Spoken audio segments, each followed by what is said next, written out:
guys, tara. Ayun guys, dito na kami sa MOA.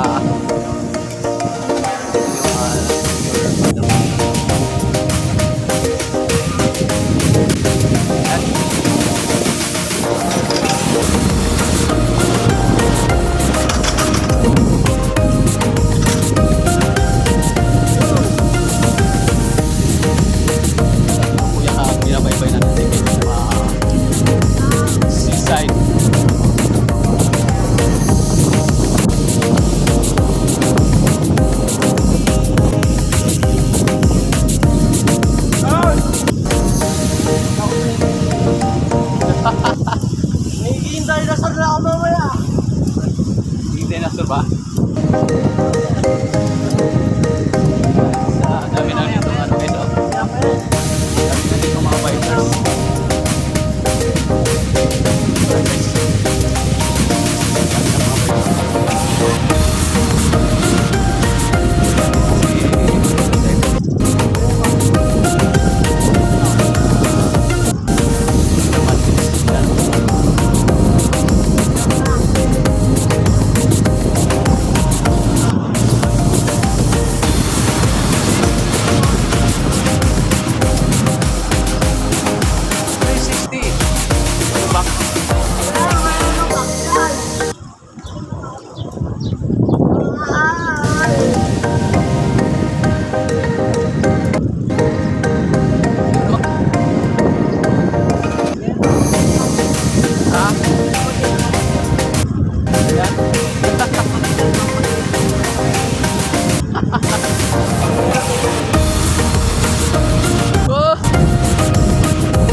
Malapit na tayo guys.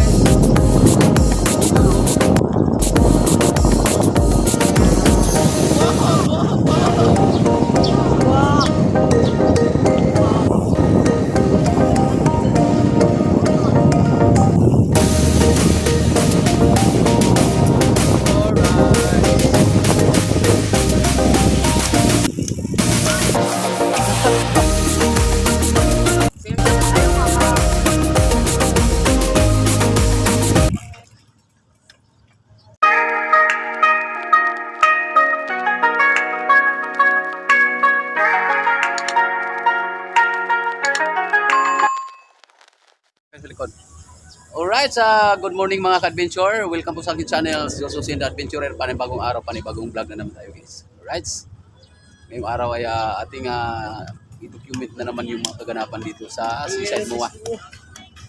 Kaya nandito yung ating mga junior mandaman. Nandito rin si Joseph Kabiling.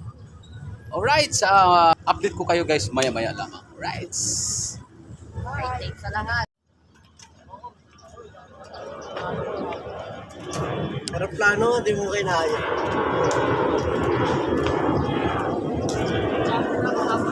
Alright, nandito na naman guys yung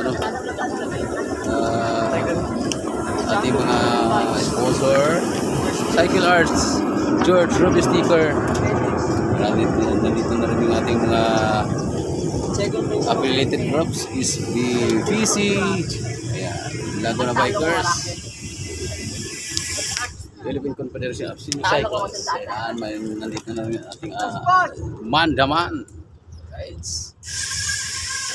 Ayun guys, nandito na yung mga junior. Kompleto na sila guys. Galit ka kasi, labanan nyo tayo bata ako. Ang galing dalawa, papaligin nyo. So Sir Libby, na simplang guys. Huwag ako si Eduardo. Ano? Iya. Tuwa na lang. Gago sa tuwa. Tuwa na lang. Dito na rin si Bongo. Yun o.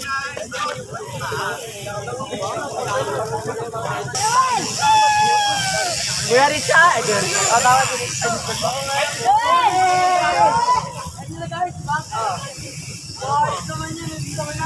Asan yung naglilinis?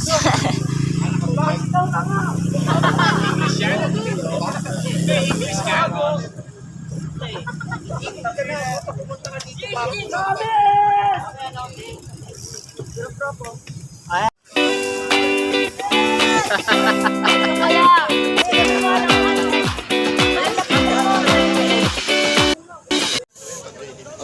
good morning mga ka-adventure, ano? Mayroon na naman tayong interviewin na bagong member dito sa Seaside Move. Alright, guys, Sir Daniel. Okay, good morning, Philippine Confederation of Senior Cyclists Incorporated. We're live here at MOA Ground, Conrad Hotel, on the Mandaman Junior Elite Cycling Team. No? We have a new member with the name of Sir. Ano, pakilala mo lang yung sarili mo, kung ilang pangalan mo, ilang address mo, at saka kung ilang taon mo. Pwede po nga. Tagalog. Pangalan ko po siya. Damien Wayne ito ba? Buong bike ko yan. Saan ka nakatira? Buong nakakasaya. Nakatira po ako sa Balagay. Manila sa Okay, bali ilang taon ka na? 14 pa lang. Okay, 14 years old. No? Sir, bali bago pa lang bang nagbabike o matagal na? Bago lang po. Nung June 7 lang po. Start na. Okay, no? Ayos, 1 month na. Dito kami para mag-guide lang, tumulong sa inyo, yung preparation ninyo para maging isang mga galing kayo, siklista, tsaka yung pag-suot ng tamang gear, no? Para for safety muna unahin natin, tapos yung pagpupursige, dalawang oras para makamit ninyo yung mga gusto nyo. Sir, shoutout mo yung mga ibang mga kaibigan mo, baka naman sa ating mga magulang. Wala. Sige, ano na? Ay, hindi po. Sige. Shoutout po kay Martin Christopher De Jesus. Okay, no? Ano masasabi mo mga kagaya na nasa newbie na baguhan ka na? Ano masasabi mo sa mga ibang mga baguhan na gusto mo maging siklista o sumama sa atin? Ano ang masasabi mo? Gawin nyo lang po. Ayun, tama yun. Sige. Try nyo lang para bumakas. Ayun, tama yun. Basta yung sabi Very lang. good, boy. Ano naman talaga, lahat naman tayo nag-umpisa sa pagiging baguhan. Ayun, tunay na good boy. Shout out, Ma'am Clarissa Angala. Good morning po, ma'am. Good morning. Pwede yung house boy. Damien. Maraming salamat, Damien, for being one of a member of the Dagdag mo Mandaman. yung Santo Niño sa tabi mo ha, para bumait. Next time po, interviewin po natin si Sir. Dito ka, Sir. Lapit ka konti, Sir. Sir, pakilala mo lang muna yung sarili mo. Pareho nyo na ginawa natin. Good morning po, ako si Sean Rex Gilbert. Yung anak ko po ay 17 years old at nakatira po sa 331 G Massage sa Pago, Manila. Matagal ka na ba? Since bata pa lang po, umilig na po ako mag-bike. Pero ngayon lang po ako nag-i-ensayo. Okay, mas mainam yan. Kung baga sana kahit pa. Very good boy. Alam mo na yung paano gagawin. Tama. Siguro kulang na lang siguro yung tamang proper training para mas lalong lumakas ka. Ano masasabi mo sa mga baguhan o mga dati na nagbabike para makasama na?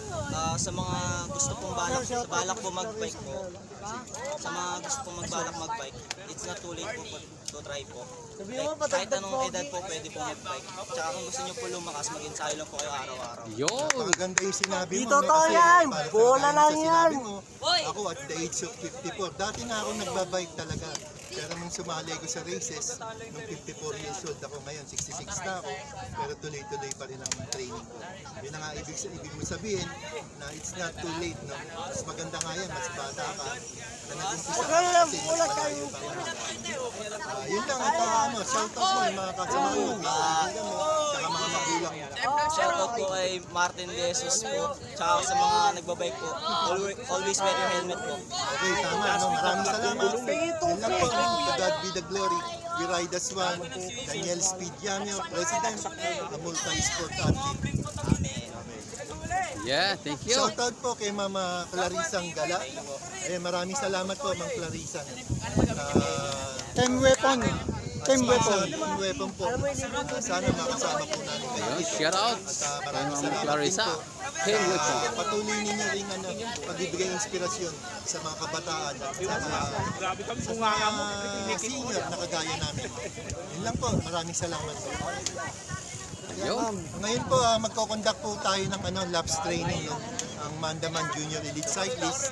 Pangungunahan ko po ito para nasa nalalapit naming mga races na gaganapin. Para meron po kaming mga nakaplan na for the year 2024. Yun. Ano po, para na rin po sa ano, at maraming salamat po sa Cycle Artist sa walang sawang sumusuporta sa atin, kay Sir Doc George, kay Sir Dexter, at sa lahat ng mga bumubuo ng mga suporta natin sa ating mga samahan.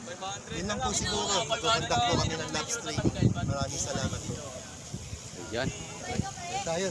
And guys, kami ay magpapasalamat sa Cycle Arts na walang sawang suporta sa aming Philippine Confederation of Senior Cyclists. Ayan guys, kami ay magla-laps training. Kasama si Sir Daniel Speedgami, ang aming presidente ng Philippine Confederation of Senior Cyclists Junior and Senior Bandaman. Alright?